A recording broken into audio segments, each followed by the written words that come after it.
Today's episode is brought to you by Patreon. If you're interested in supporting the show, go to patreon.com/JoshuaRevelis and become a $2 backer today and get early access to the new episodes. I'll be leaving a link down in the description to the page, but for now, on to today's episode.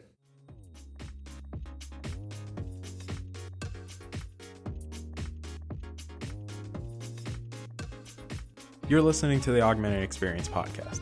My name is Joshua Revelis. I'm a student, musician, and a gamer at heart. Join me as I sit down with fellow enthusiasts to talk about what's going on in the technology, business, and gaming world. I hope you guys enjoy.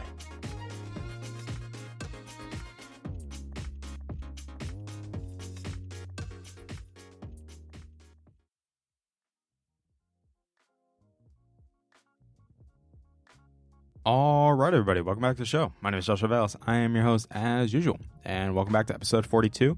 Obviously, I'm going to keep saying this over and over again. We're only 8 episodes away now from the big 50th episode special, so I hope you guys come back and listen to that. You guys voted on the poll. Obviously, a very even, because obviously there's a really interesting topics this week. But today I'm going to do this one over FaceApp because a lot of people were asking me about this one because it is interesting. But at the same time, I'm going to be honest with you guys. People are dumb. People are dumb. We're going to make dumb mistakes. We're going to make dumb decisions. And this is clearly one of the biggest instances of social media overreacting and being dumb as usual. Because I'm just going to say this now. You don't get to pick and choose when you want to care about privacy. Many of my thoughts in this episode are going to be focused around the whole topic that Front Page Tech did regarding this, how he broke it down. And I'm going to put a link to that video as well because I think it's very important. It's definitely going to be shorter than this. But John gets a lot of the points across that needs to be get across. Obviously, he's going to be a little bit more blunt about it and not be so... And I'm not going to be so hard as he was about it. But breaking it down is a little bit more interesting because... realistically, this entire situation is dumb. It's all fabricated just to cause, I'd say, just a big ruckus is what it is. All it is just to cause a big noise and just get people confused. That's all it's doing because there's nothing in here that's relevant or important that needs to be said. I know a lot of people are like, wait, Josh, what are you saying? FaceApp is owned by the Russians. And yes, I get that. But we're going to break that down a little bit too, because even then, that's not really a big of an issue. And the whole thing with privacy and everything, like I said, we're going to break this down because this, I question a lot of people's mindsets. And I agree with John on this point because the first point is the whole idea of privacy. But I want to break this down. Let's get a little bit of an introduction of what actually happened. So, obviously, we all know what FaceApp is. There's a very popular face recognition app that a lot of people have been using lately. It's an app centered around taking a picture of your face, or any picture really, so you can upload a picture.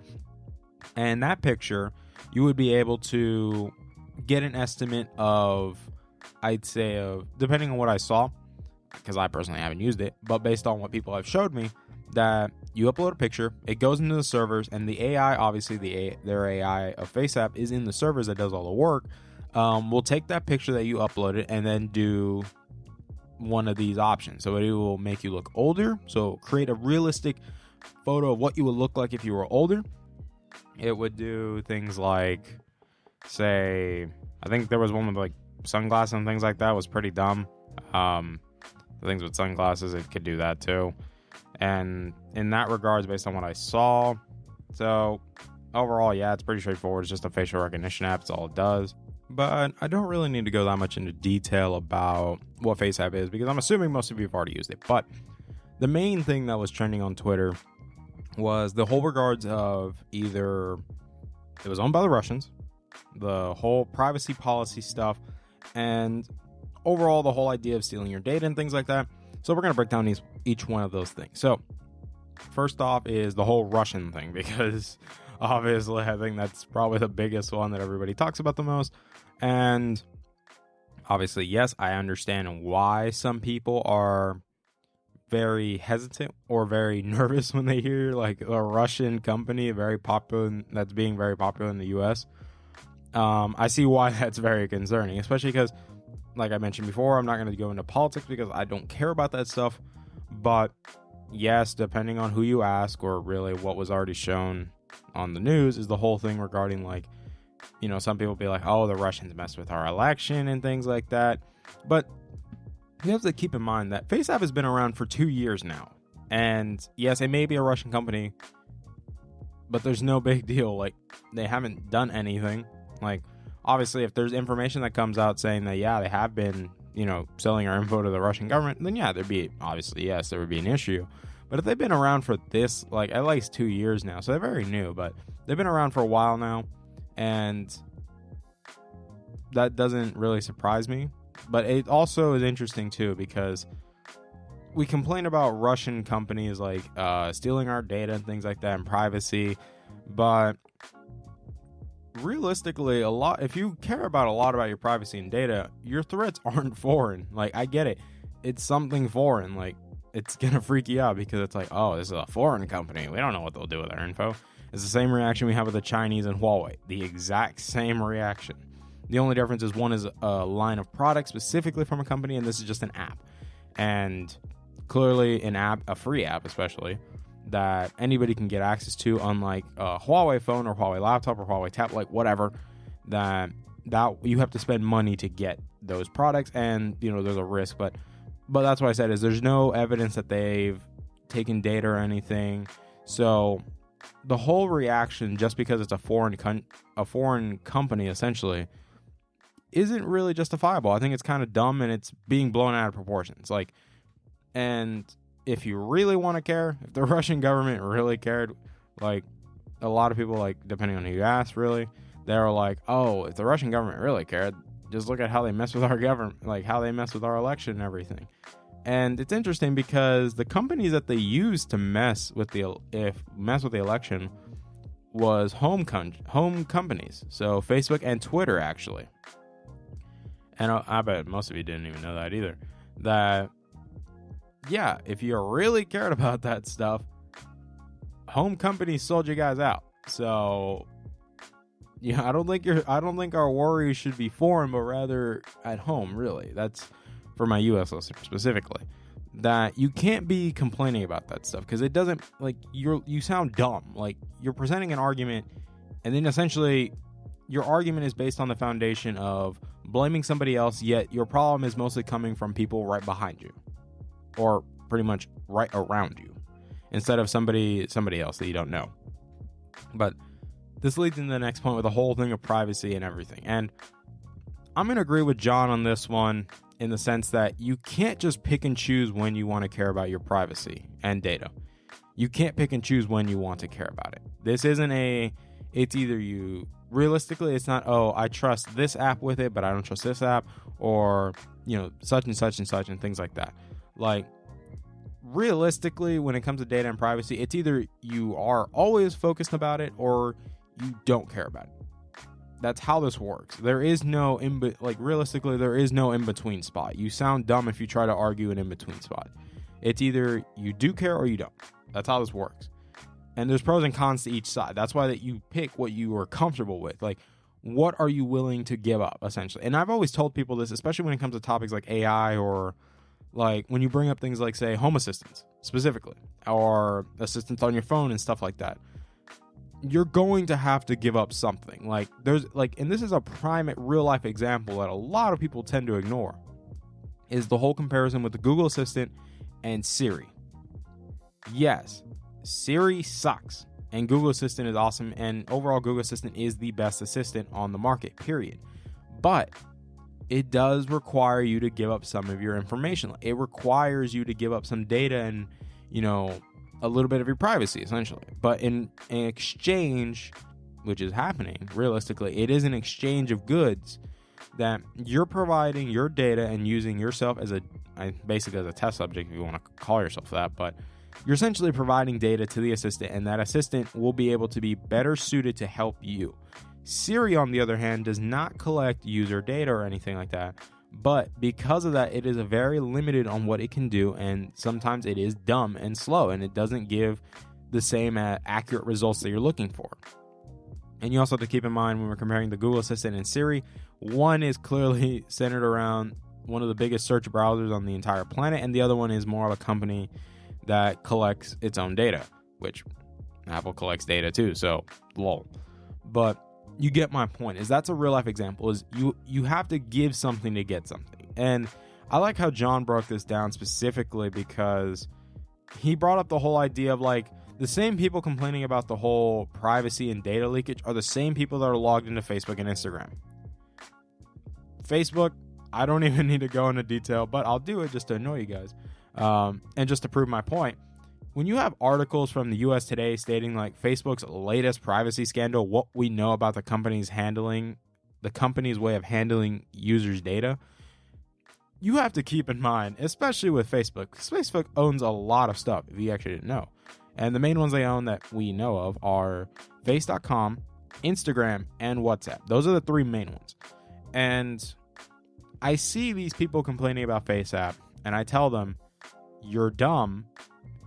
You have Facebook, and you're using Instagram, and you have WhatsApp, yet you're complaining about your data being sold out, which even though it actually doesn't. If you read, like, and this is also something a lot of people tend to don't do, which really our generation just doesn't do, or people in general, really. I'm not going to focus on our generation, but we don't read these privacy agreements and these agreements that the apps have. Like, we don't read those. We just scroll through and press accept and go on our way. And just because some people on Twitter want to point out one little piece that seems scary, that's dumb. Read the whole. They probably haven't even read the whole thing. They were just looking for one piece that fits their agenda. That's all they were doing, essentially. If you realistically look at it, that's all it did. And that's what everybody does and everything. But it's really, in my opinion, the same people that are complaining about FaceApp's privacy and data, like selling your stuff to the Russians, like, yeah, I just did that, but still, you get the point. The same people complaining about that are the same people using Facebook and Instagram, which Facebook is notorious to the point that they can probably clone you. And Instagram, most people upload everything they do on a regular basis. They can identify your face and everything. Facebook is a little bit more, definitely a bigger culprit, if I'm being honest with y'all. To the point that if somebody doesn't even tag you in a photo, it recognizes your face to the point that it doesn't even need someone to tag you, and it will already identify you. It knows all your interests. It knows where you work. It knows what you're doing. It knows what you're looking at. And you don't believe me? Try looking up something on Google, especially, and we'll get to Google too. Try looking up something on Google. Google search any product you like, and I guarantee you're going to find an ad on that on Facebook when you log in. It's the same. It literally, like, you cannot tell me that you're so scared of FaceApp, yet Facebook is doing worse right in front of you. You sound dumb if you try to argue that. Like, there's no way you can get around this. I hope you guys realize. I'm not trying to be mean either, but this is we have to be honest with ourselves for real. If we're being real, we have to be honest with ourselves. And I think this is what a lot of people tend to be dumb about, essentially, is you complain about privacy, you complain about data, you're complaining about these companies selling everything and selling you out and everything like that, when Facebook is already at the position that it can clone you. It has multiple apps that a lot of people use. A lot of people use WhatsApp, and a lot of people use Instagram. It has 2 apps. One of them requires you to post pictures. Like, they know what you're looking at. Like, everything you post on Instagram, Facebook collects all of that and knows what you're doing. That's how they send you ads for everything. And it's crazy because think about it. Even on WhatsApp, well, not WhatsApp, but on Instagram, when you look up something, why is it odd that you end up finding the ad for the product you were looking at, or the company that sells that product? It gives you an ad to their page. Why do you think that happens? Like, but I also tell people with Google specifically, yes, we know Google is giving away your data and everything. We know they are. And the problem is with Google, at least, well, not really a problem, but I think realistically Google, at least with their products to a degree, is what you're giving up is being returned to you in the form of better consistency with products in terms of the Google Homes and stuff like that. Like, they're creating a smart home that's more accustomed to you and it knows your patterns. So whenever you need to do something, it already knows what you need to do. And this is something people have been really dumb about, because everybody complains about, like, oh, like, I want great services, autonomous robots to do everything I want, but I don't want to give up my data. Then it's not going to work. Like, if the robot has nothing or no data to go by, essentially, it makes no sense. How is it going to work? How is it going to do what you want it to do when it doesn't even know your habits? It doesn't know your patterns. It doesn't know what you want it to do. And this is why I said it's a give and take. It's not a, I want to give this thing privacy, but I don't want to give it data in this aspect. Like, you get what I'm saying? Like, you either care or you don't. That's how this works. And this also leads into the other point specifically that a lot of people were breaking down, which was the idea that the whole privacy policy looks sketchy and things like that, which it doesn't. It's like every other privacy policy. It tells you, like, there's a reason those things are there, to save the company's butt, essentially. Like, if they did something, like, say someone did something stupid with privacy, it saves their butt because it keeps them in check. Like, or really, it lets you know what they're going to do with it. Because a lot of people are like, where's my data going? I don't want it going to their servers. Then it can't do what it needs to do. Like, the AI that's doing all this crazy stuff with your photos and everything is in their servers. It has to go in there. Like, this isn't some, they're putting it through a person that's looking at our picture. No, it's a robot, an AI specifically, that's looking at your pictures, generating the algorithm and everything to pop out a realistic photo on the other side. That's the one that you end up getting. And a lot of people are really dumb about this stuff. But that's all right. You can't, you don't have to know everything about everything. That's fine. But you also have to be mindful of this stuff. And I'm going to keep saying this point over and over again until you guys understand it. You don't get to pick and choose when you care about privacy. It's not a Chipotle line. You either care or you don't. It is that straightforward. Now, I'm not going to tell you guys that you have to get off the grid and everything and start wrapping your head in tinfoil and stuff like that. I'm not going to tell you that because I'm being honest with you, that's crazy. But you have to be more mindful of this stuff. You can't just be willy-nilly, especially because nowadays, how everybody gets so much out of free apps. Obviously, a lot of the most popular apps like Snapchat, Instagram, Twitter, Facebook, YouTube, Google, all these things are very popular apps that people use for free and they get a lot out of it. But when it comes to privacy, especially your data and things like that, yes, there is an exchange of goods going on, whether you think about it or not. Yes, the goods is your data. And yes, that comes down when you have to think about where do you want your data to go? That is a conversation that you have to have on your own. That is not something that you can just, I'd say, have somebody tell you what to do. That it comes down to personal decision. What do you want to do? Are you fine with giving away your data in exchange for a better service? Or is the exchange not enough for you and you just don't want to do it? That is the questions you have to start asking yourselves, especially with this whole thing of FaceApp. And I'm surprised that this is getting so blown out of proportions because we already have examples. It's not like Facebook has been in front of the Supreme Court. Mark Zuckerberg himself was blasted on the Supreme Court stage for privacy stuff. Even Google, the president of Google was in front of Congress doing this stuff. And you guys are like, what do we do? And I'm like, you can't just be complaining. You just can't. You sound dumb, realistically. These are home countries, or really home companies in the U.S. that are right in front of you, selling your data to other people, giving away your privacy, and one of them could probably even clone you at this point. So you're worrying about a threat that doesn't exist. That's what you're worrying about, essentially. Now, if something comes out that, say, our FaceApp is selling your data to the Russian government, then yes, we will have a problem because then we don't want the Russian government having our data and stuff like that or information. But if companies in the US are already doing that and they're already selling all your data and privacy info, and like I said, one of them could already clone you and identify you without someone tagging you, keep in mind, normally in normal apps, in order to identify somebody, you tag them. No, Facebook will do it on its own. It will tag you because it knows everything about you already. And that's scary. But that's why I said that's scary. But you guys aren't caring about that. Now we are, because now we're in a day and age where privacy is a very important thing now.